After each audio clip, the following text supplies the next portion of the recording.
కాకినాడ జిల్లా ఏలేశ్వరం మండలం లింగపర్తి గ్రామంలో మాజీ మంత్రి కాపు ఉద్యమ నేత స్వర్గీయ ముద్రగడ పద్మనాభానికి ఘనంగా నివాళులర్పించారు.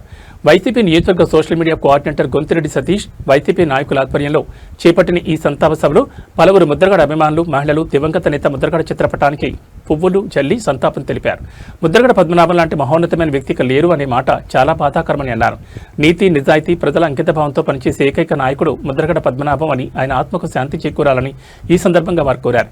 ఈ కార్యక్రమంలో వడ్డీ శ్రీను, పాపారావు, చిన్న, సాంబ, విజయ్, ధర్మయ్య, చక్రి, నాగు, అచ్చిరాజు, చిట్టి, నవీన్, లోవతల్లి, రత్నకుమారి, నాగరత్నం తదితరులు పాల్గొన్నారు.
Right?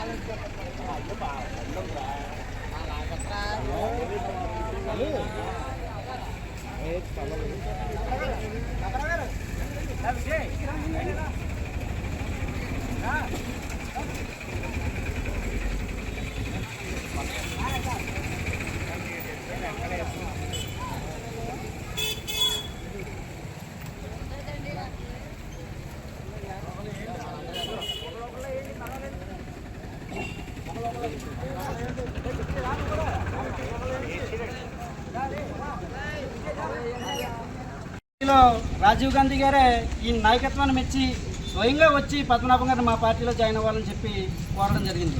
ఒక దేశ ప్రధాని వచ్చి సామాన్య కిల్లంపూడిలోకి వచ్చి అడిగాడంటే ఆ సామాన్య కిల్లంపూడి అలా జాతీయం అయిపోయిందని చెప్పి సభముఖంగా తెలియజేసుకుంటున్నాను. ఆయన కుడి చేత్తో పదవి చేత్తో ఎడం చేత్తో రాజీనామా లెటర్ జేబులో ఉండేది. ఎందుకంటే ఏ నిమిషంలో ప్రజలకు ఎక్కడ అన్యాయం జరిగితే అక్కడ తీసి అలా టేబుల్ పడటమే. నా ప్రజలకు అన్యాయం జరిగింది కాబట్టి నాకు ఈ పదవి తృణప్రాయంగా వదిలేసేవాడు. అంతటి మహనీయుడు మన పద్మనాభం గారు. సో ఆయన ఉద్దేశించి ఇంకెవరైనా మాట్లాడదలుచుకుంటే ఒక 2 నిమిషాలు మాట్లాడాలని చెప్పి ఈ సభాముఖంగా తెలియజేసుకుంటున్నాను. ఇంకెవరైనా మాట్లాడతాను కాపరాగారు. సరే, ఆయన మరణాన్ని మన తీరం లోటు